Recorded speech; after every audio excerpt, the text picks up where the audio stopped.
Hello, I'm your host, Jean-Paul Baran, President of Focus on the Family Canada. Welcome to the Thriving Family, a Focus on the Family Canada podcast. This is the space where family, faith, and culture intersect. You can enjoy the Thriving Family podcast ad-free without any interruptions, thanks to generous donors who support our ministry. In this season of the podcast, we're talking about God's full life for you. Along with sound bites on marriage, parenting, and life challenges, we're bringing intimate conversations with leaders from a wide range of ministry backgrounds and life experiences who have all generously taken the time to share their heart with you. If you like what you hear, be sure to rate the episode wherever you listen to podcasts. And remember to check out each episode notes for related resources and for how to support the Thriving Family podcast.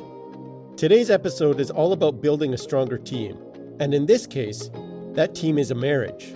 If team building activities work in uniting coworkers and near strangers, how much more will it do for you and your spouse? Let's dive in.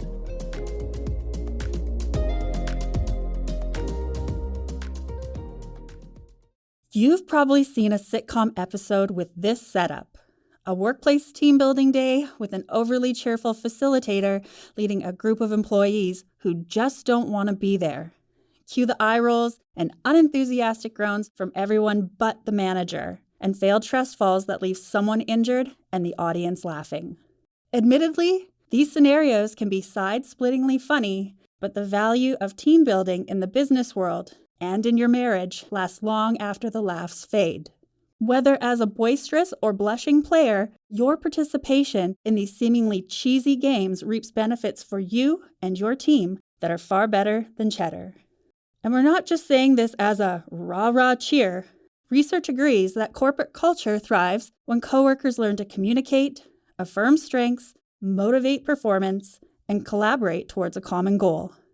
In fact, the American Psychological Association found that when employees feel valued in their workplace, 91% report being motivated to do their best work for the employer. That's right, there's actually a proven reason why these team-building exercises are so prevalent.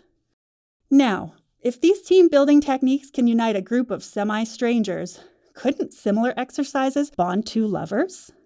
Let's take these corporate principles and apply them to a married couple. It's more effective than you might think.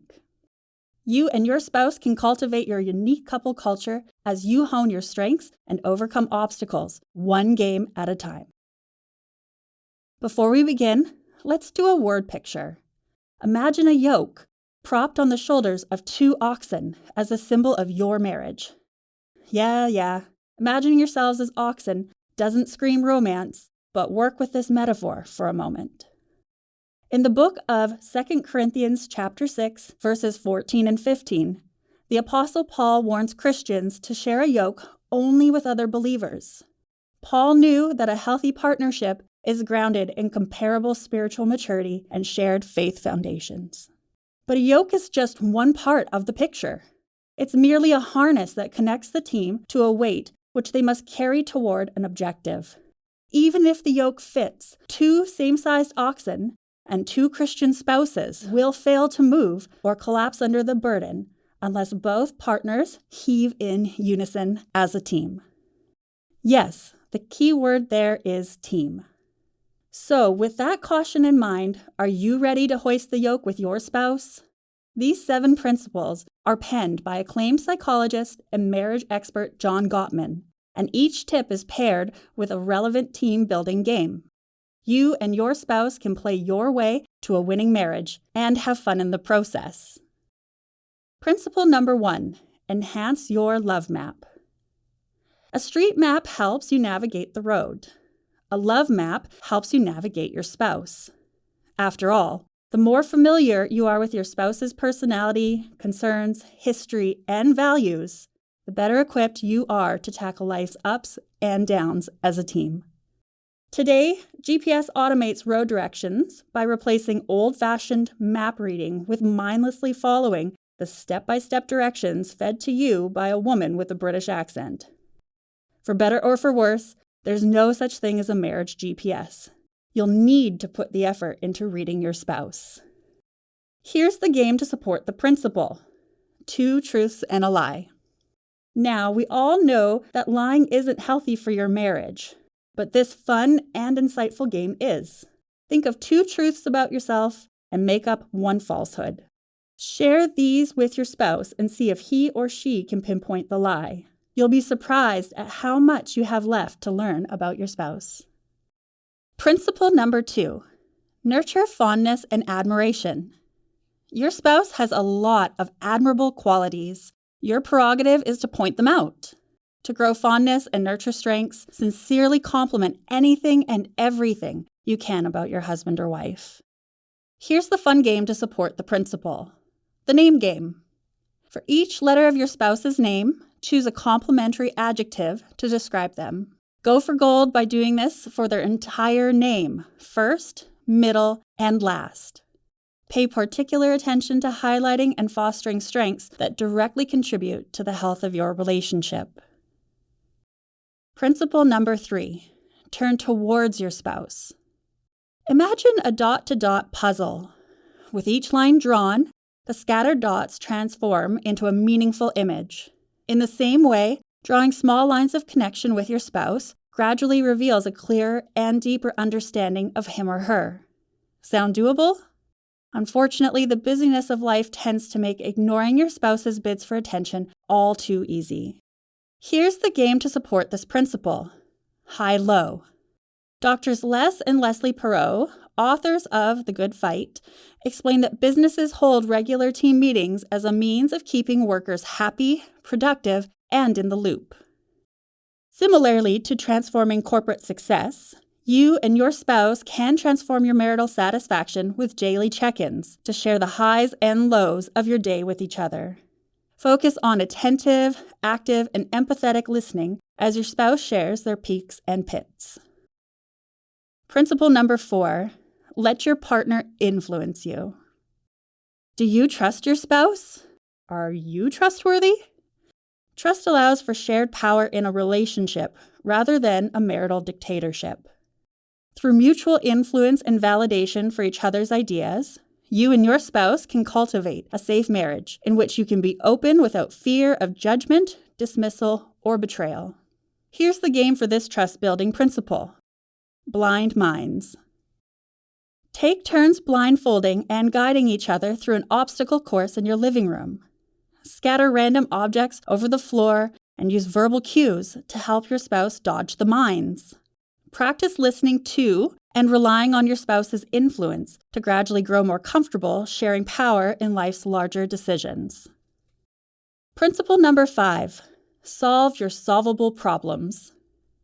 According to Gottman, the crux of this principle is to overcome situational dilemmas, such as the division of labor through collaboration. In these circumstances, heed Ephesians chapter 4, verse 3, to make every effort to keep the unity of the Spirit through the bond of peace. That means accepting quirks, forgiving shortfalls, and respectfully collaborating on practical solutions. Here's the game for the problem-solving principle, the one-armed challenge. Tie behind your back to immobilize your right arm and your spouse's left arm, or vice versa. Between the two of you, you'll have 2 hands free with which you'll attempt to complete a task. You could try making a sandwich, folding a paper airplane, or tying a shoe. You and your spouse are now one, so work like it. And have fun in the process. Principle number 6, overcome gridlock. Do you become increasingly inflexible in your side of a conflict and refuse to listen to your spouse's position? Rather than sharing your hopes, dreams, and aspirations with your partner, perhaps you squelch them for lack of affirmation. When there's a decrease in humor and affection, there's a natural increase in stonewalling, criticism, contempt, and defensiveness. Gottman calls this gridlock.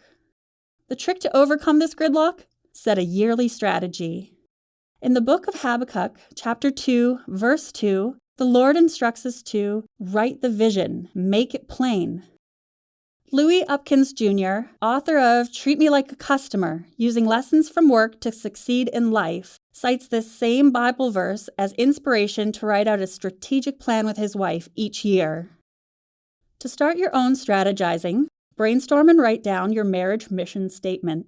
This could be as general as committing to bringing joy to your family, friends, and community. Then work together on specific strategies, outlining what you will or will not do to accomplish your goal. As you unearth and share your dreams and aspirations, your path out of gridlock will gradually begin to appear. Finally, principle number 7, create shared meaning. This is couple culture at its finest and most fun. Note the nuances in your marriage. For example, your favorite film to watch together, your best-kept Saturday breakfast routine, or the habit of holding hands during prayer are just a few examples.